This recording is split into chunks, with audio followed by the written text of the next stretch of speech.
Bismillahirrahmanirrahim. Assalamu alaikum everyone. Hope you all are super fine and doing well. So last lecture जो था हमारा उसमें हमने Adiantum के स्ट्रक्चर को डिस्कस किया था। सब डिवीज़न हमारे पास है टीरोप्सिडा और उसकी जो है हमारे पास 3 क्लासेस हैं, क्लास फिलिसिनी, एंजियोस्पर्मी एंड जिम्नोस्पर्मी। तो हम क्लास जो है वो फिलिसिनी को स्टार्ट किया हुआ है। तो हम एडियंटम को डिस्कस कर रहे हैं, इसकी एग्जांपल जो कि क्लास फिलिसिनी की एग्जांपल है उसके करैक्टर्स को हमने लास्ट लेक्चर में डिस्कस किया। आज हम देखने जा रहे हैं उसका लाइफ साइकिल। तो लाइफ साइकिल की बात करें तो इसमें हेट्रोमॉर्फिक अल्टरनेशन ऑफ जनरेशन होती है।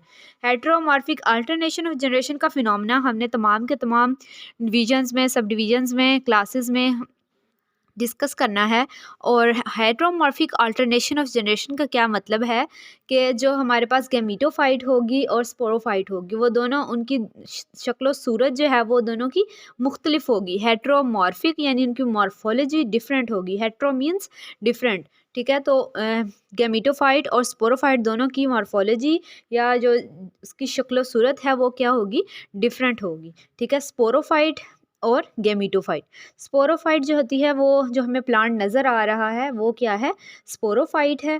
और स्पोरोफाइट डोमिनेंट होती है, कॉन्स्पिक्यूअस होती है और इंडिपेंडेंट होती है, ठीक है। और गैमीटोफाइट जो है वो हमारे पास ये स्मॉल होती है और रिड्यूस्ड होती है और सेपरेट होती है, बिल्कुल ठीक है, स्पोरोफाइट से। और ये इंडिपेंडेंट होती है। बाकी जैसे हमने देखा कि जो गैमीटोफाइट होती है वो डिपेंडेंट होती है स्पोरोफाइट में, लेकिन एडियंटम में क्या है कि गैमीटोफाइट जो है वो इंडिपेंडेंट है।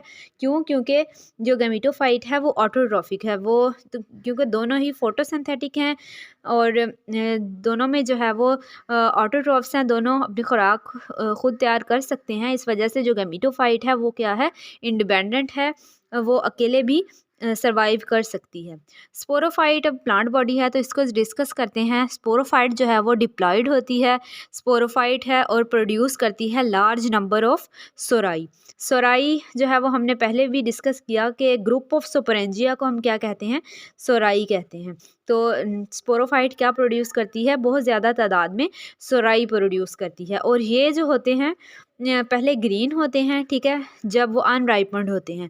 लेकिन जब वो राइप होना शुरू हो जाते हैं, पकने लग जाते हैं तो उनका कलर कैसा हो जाता है, ब्राउन हो जाता है। पहले वो ग्रीन होते हैं, बाद में क्या हो जाते हैं, ब्राउनिश हो जाते हैं। और हर सोरस जो हमारे पास, each sorus consist of number of sporangia covered by false indusium. ये हमने लास्ट लेक्चर्स में भी देखा। फॉल्स इंड्यूसियम एक कवरिंग होती है उसके ऊपर, ठीक है, जिसको हम फॉल्स इंड्यूसियम कहते हैं। और जिसने वो बेंट होके उसको कवर किया हुआ होता है। तो हर सोरस के पास क्या होते हैं, बहुत ज़्यादा तादाद में सुपरेंजिया होते हैं। और वो किस चीज़ से कवर्ड होते हैं, फॉल्स इंड्यूसियम से कवर्ड होते हैं। और जो लीव्स होते हैं जो जिन पे स्पोरेंजिया लगते हैं, ठीक है, leaves bearing sporangia are called sporophylls. Sporophylls किसे कहते हैं, ये हमारे पास बहुत ही इंपॉर्टेंट शॉर्ट क्वेश्चन है स्पोरोफिल्स के बारे में। तो स्पोरोफिल्स क्या है, लीव्स बियरिंग स्पोरेंजिया। वो लीव्स जिसके ऊपर स्पोरेंजिया लगते हैं उनको क्या कहते हैं, स्पोरोफिल्स कहते हैं। और स्ट्रक्चर की बात करें, अब स्पोरेंजिया के बारे में डिस्कस किया तो इसके स्ट्रक्चर को देखें तो बाई कन्वेक्स बॉडी होती है, ठीक है। जैसे हमारे पास ये होता है कन्वेक्स लेंस, इस तरह से होता है कन्वेक्स लेंस। तो दो को अगर मिला दें तो ये इस तरह की बॉडी बन जाएगी।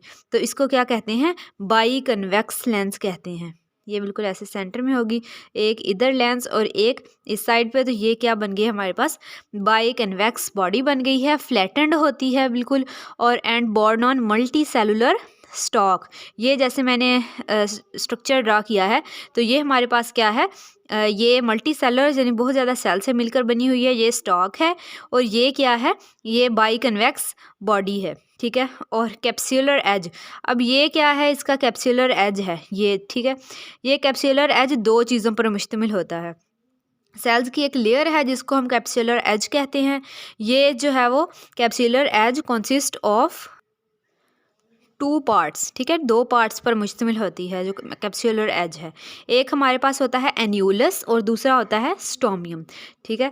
एन्यूलस जो है वो 3/4 ऑफ एज यानी 3/4 इसका हिस्सा होता है एज में, और इसका स्टोमियम का 1/4 होता है, ठीक है। ये क्या होते हैं, रेडियल होते हैं और इनर वॉल्ड थिकन्ड सेल्स होते हैं। इनर वॉल क्या होती है, ये थिकन्ड सेल्स होते हैं और ये क्या है, थिन वॉल्ड सेल्स होते हैं। जैसे यहाँ पे नज़र आ रहा है स्ट्रक्चर के अंदर कि हमारे पास ये जो लेयर है सेल्स की, ठीक है, ये वाली लेयर क्या है, ये 1/3 बना रही है, ठीक है।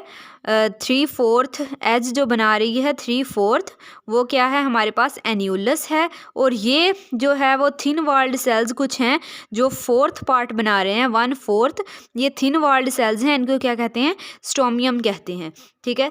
ये क्या है, ये 3/4 एज हमारे पास कौन से सेल्स आ जाते हैं, इनर वॉल्ड थिकन्ड सेल्स हैं जो कि एन्यूलस के हैं। और ये हमारे पास कौन सा पोर्शन आ जाता है, हमारे पास स्टोमियम का पोर्शन आ जाता है, जो 1/4 है, ठीक है। ये थिन सेल्स होते हैं और वो क्या होते हैं, थिकन्ड यानी मोटे सेल्स होते हैं, और ये बहुत ज़्यादा छोटे और बारीक सेल्स होते हैं, ठीक है। ये हमारे पास क्या था, स्पोरेंजिया का स्ट्रक्चर था। अब स्पोर्स, स्पोरेंजिया में हमारे पास क्या बनते हैं, स्पोर्स बनते हैं, ठीक है। स्पोर्स अब कैसे होते हैं, स्पोर्स हैप्लॉइड स्पोर्स होते हैं, are formed by reduction division, ठीक है। हैप्लॉइड स्पोर्स बनते हैं और वो किससे बनते हैं, रिडक्शन डिवीजन से।